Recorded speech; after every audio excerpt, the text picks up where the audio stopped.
Tu passes tes nuits à analyser ces messages. Tu relis chaque phrase 10 fois, cherchant un sous-entendu. Tu guettes son retour, le cœur serré, dès qu'il met 3 heures à répondre. Cette peur viscérale qu'il parte, qu'il t'abandonne, elle te ronge de l'intérieur. Tu n'es pas seul. Des millions de personnes vivent avec cette angoisse quotidienne, héritée d'un attachement que Bowlby appelait l'attachement insécurité anxieux. Ce que tu ignores, c'est que cette peur n'est pas un défaut de caractère. C'est un mécanisme de survie qui s'est activé dans ton enfance et qui continue de piloter tes relations aujourd'hui. Mais il existe un chemin pour en sortir. Tu peux reprogrammer ce circuit émotionnel. Tu peux construire une sécurité intérieure que personne ne pourra ébranler. Dans cette vidéo, tu vas comprendre pourquoi tu as peur d'être abandonné et surtout, comment guérir concrètement. Crois-tu que guérir de l'attachement abandonnique signifie devenir indifférent, ne plus rien ressentir? Si c'est le cas, tu te trompes lourdement. Le véritable enjeu n'est pas d'éteindre tes émotions, mais de les réguler sans qu'elles prennent le contrôle. La société te vend l'idée que l'amour doit être fusionnel, que l'autre doit combler tous tes manques.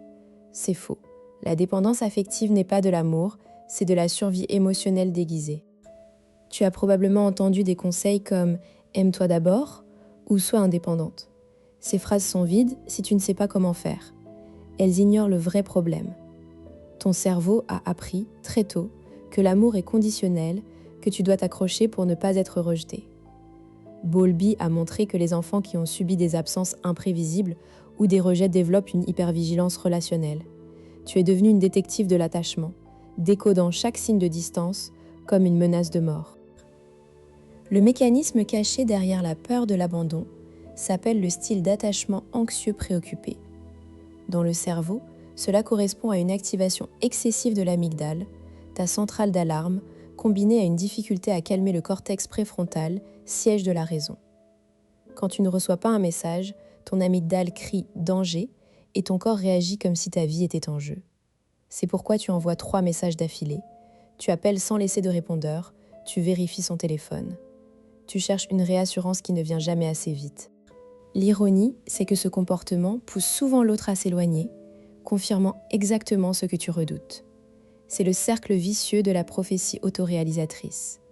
La clé pour en sortir, comprendre que la source de ta sécurité ne peut pas se trouver à l'extérieur de toi. Elle doit naître de ta propre capacité à te réguler. Et ça s'apprend. Prenons le cas de Sophia, 34 ans, kinésithérapeute peu à Lille. Cela fait 2 ans qu'elle est avec Thomas, un chef de projet dans une start-up. Tout va bien en apparence. Mais dès que Thomas part en déplacement professionnel, Sophia vit un enfer. Elle dort mal, elle vérifie sa géolocalisation, elle lui envoie des messages codés pour tester son amour. Un soir, Thomas lui dit « J'ai besoin de respirer, tu es trop collante ». Sophia entend « Il va me quitter ». Elle panique, elle lui avoue son angoisse, mais le fait, sous forme de reproche « Tu sais que j'ai peur de perdre les gens, pourquoi tu es si distant ?» Thomas se sent accusé, il se referme. Sophia est prise dans un conflit intérieur. Elle a besoin de proximité pour se sentir en sécurité, mais sa façon de la demander crée de la distance. Elle consulte une psychologue spécialisée dans les troubles de l'attachement. En thérapie, elle découvre que son père était souvent absent pour le travail et que sa mère était émotionnellement instable. Quand Sophia était petite, elle a appris qu'elle devait mériter l'attention de ses parents. Ce schéma s'est reproduit avec chaque partenaire. Le tournant a lieu lorsqu'un soir, Thomas lui dit calme aux urgences. « Je suis bloquée à l'hôpital. Je ne peux pas répondre. Je te rappelle dès que je peux. » Sophia sent la panique monter. Mais cette fois, elle applique une technique apprise en thérapie. La respiration en triangle.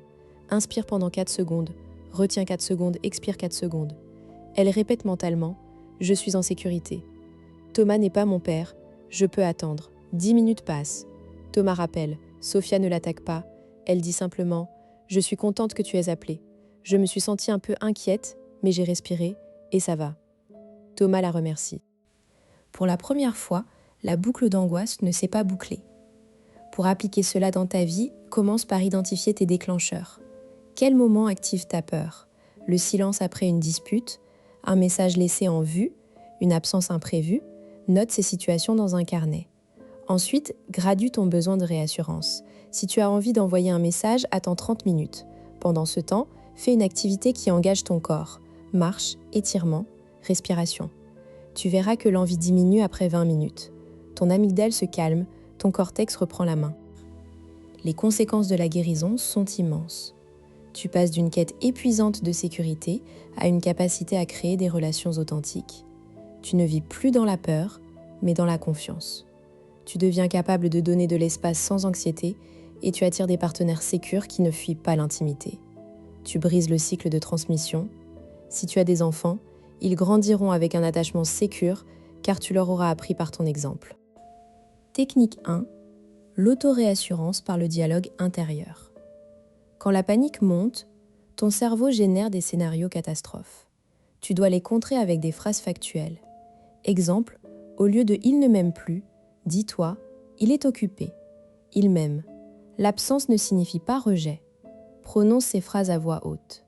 Le son vocal active le cortex préfrontal plus fortement qu'une pensée silencieuse. Fais-le 3 fois de suite. Tu vas sentir la tension baisser. Technique 2. La règle des 3 temps.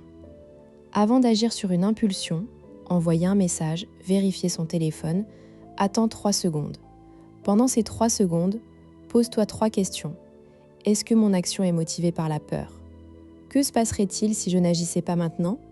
Quelle serait l'action la plus constructive ? Après ces 3 secondes, la plupart des impulsions perdent leur urgence. Tu reprends le contrôle. Technique 3. La construction d'un port d'attache intérieur. Chaque jour, pendant 5 minutes, imagine un lieu sûr, un endroit réel ou imaginaire où tu te sens totalement en paix. Visualise les détails, les couleurs, les sons, les odeurs. Associe cet endroit à une sensation de sécurité. Quand tu te sens abandonné, ferme les yeux, va dans ce lieu. Dis-toi, je suis chez moi, ici, rien ne peut m'atteindre. Cet exercice crée de nouveaux circuits neuronaux qui deviennent ton refuge émotionnel. Tu te dis peut-être, facile à dire, mais concrètement, mon cerveau est trop ancré dans l'anxiété, je n'y arriverai jamais. La neuroscience montre le contraire. Le cerveau est plastique à tout âge. Chaque fois que tu résistes à une impulsion, tu renforces les connexions du contrôle émotionnel. Tu n'es pas condamnée à être anxieuse. Tu peux réécrire ton programme. Une autre objection. Et si l'autre part réellement ? La peur de l'abandon t'aide à anticiper, mais trop d'anxiété t'empêche de voir les vrais signaux d'alarme. En guérissant, tu deviens plus lucide, pas moins. Revenons à la panique dans la nuit. Elle ne disparaîtra pas du jour au lendemain, mais elle perdra son pouvoir. Chaque technique que tu utilises est une victoire. Tu n'es plus une victime de ton passé. Tu es une architecte de ton futur affectif. N'oublie jamais, la sécurité commence en toi. Si cette vidéo t'a aidé, abonne-toi pour ne pas manquer les prochaines. Ensemble, déconstruisons les mécanismes qui t'empêchent d'aimer sereinement.